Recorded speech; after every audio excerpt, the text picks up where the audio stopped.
Welcome to Real Time. I'm your host, Catherine Mokler. Here are this week's top stories.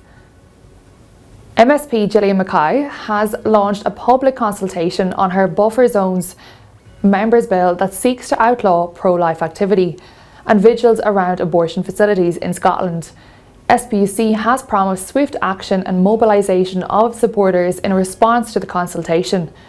Mothers, unborn babies and their families are counting on us, said a SPUC spokesperson. Mrs Mackay's bill, the subject of the consultation, seeks to criminalise pro-life activity, including peaceful vigils around facilities in Scotland where abortions take place. In recent years, pro-lifers have received increasing defamation from pro-abortion politicians, activists and journalists who have mischaracterised pro-life vigils as a harassment and even emotional violence. There are also calls to ban pro-life witnesses in Westminster.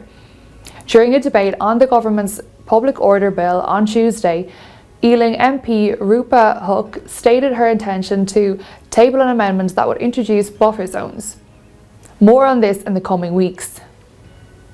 SPUC has this week launched a brand new door-to-door flyer and is urging supporters to take advantage of a restriction-free summer to get out and spread the pro-life message in their communities. This powerful flyer highlights the insidious problem of abortion coercion and offers resources to women experiencing it. It shares the story of Hayley, who was coerced into abortion at the age of 16 and is working with SPUC to try to ensure that no other woman goes through what she did. Michael Robinson, SPUC Executive Director of Public Affairs, said, "We want to make sure as many households across the UK as possible have the chance to learn from Hayley's story.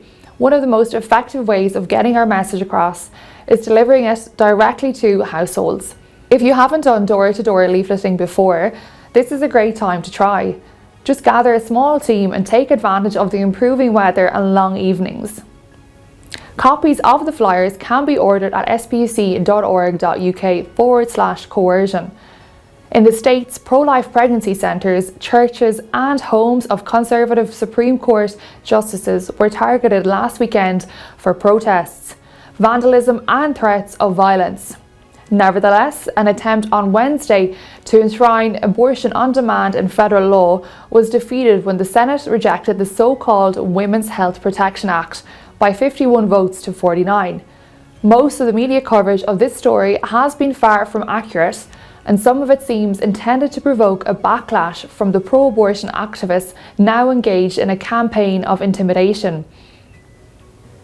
Pro-life students in the United States were recently subjected to racist and misogynistic insults while they protested a pro-abortion rally in St. Paul, Minnesota.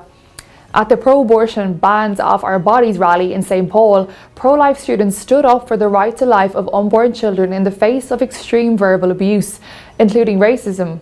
Elisha Olson, a Black community organiser for Campaign for Abortion-Free City St. Paul, who attended the rally, stated a handful of Caucasian girls immediately began to single out, jeer and scream racist insults at my South Asian friend Maya and me.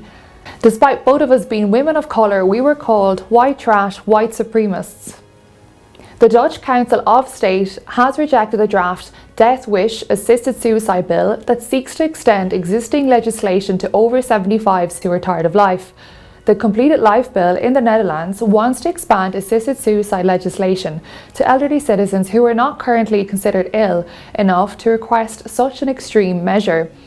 The report affirmed the importance of considering the many complex problems that lead to an active death wish without being seriously ill, including financial concerns, illnesses, loneliness, dependence on others, and the feeling that they are a burden to others.